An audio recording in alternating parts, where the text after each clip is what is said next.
Gusto ko lang naman ng simpleng merienda pero plating pa lang panalo na kaya tayo na pagkakamalang maraming pera eh. Kap.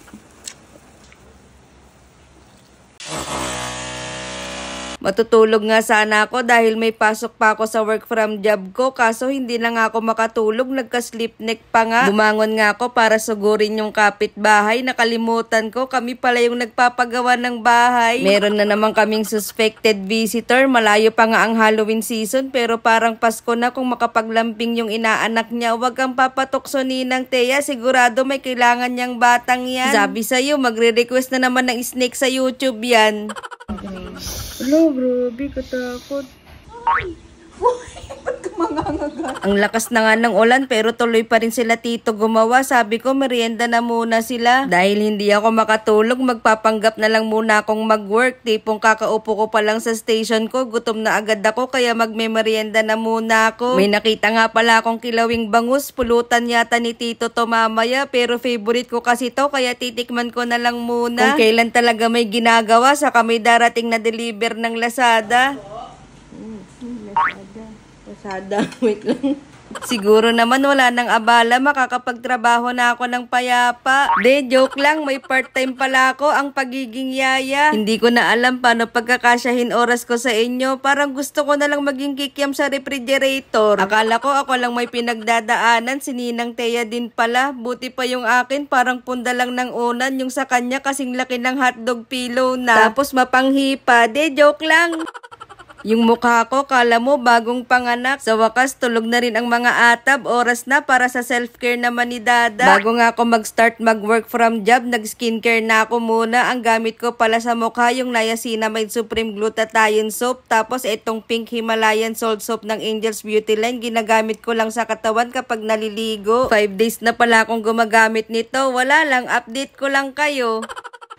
Wait lang, di ko mahawakan yung gripo. Kapag gumagamit pala ako nito, hindi ko na siya binababad sa mukha ko. Diretso hilamos na ako. Bukod sa hindi naman talaga dapat, hindi naman ako liempo na binababad sa toyo. Yan, pinaalala nyo pa, nag-crave na naman tuloy ako sa inihaw na liempo. Pero wait lang, nakalimutan kong kunin yung sabon ko. Baka kunin ni mama kasi nagustuhan niya tong sabon na to.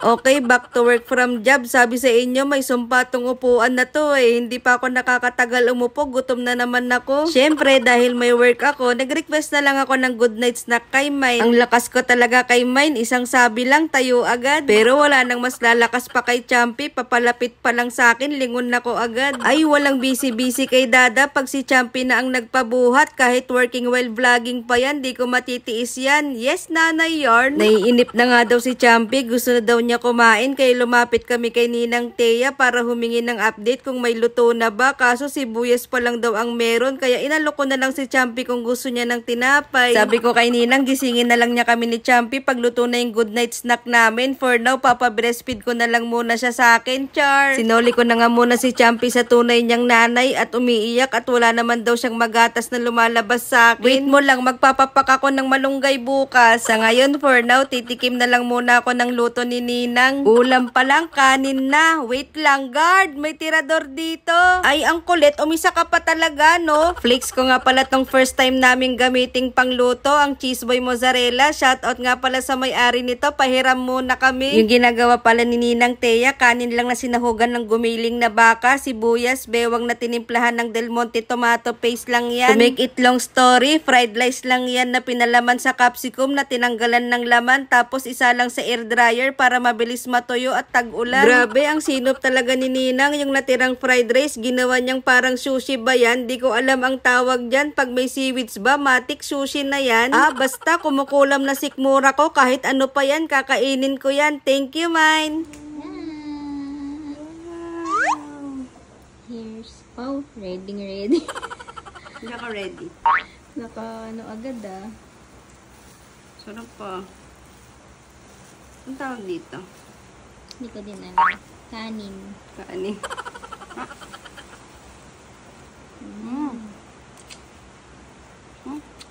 Hop. Hop.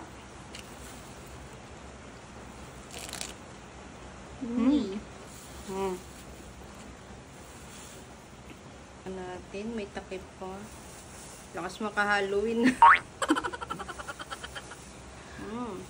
natin. Init pa rin. Sarap. Sarap.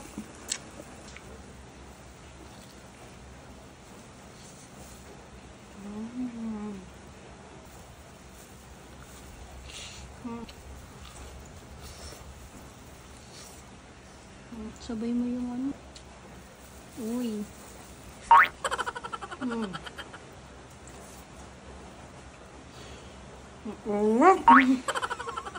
Sarap.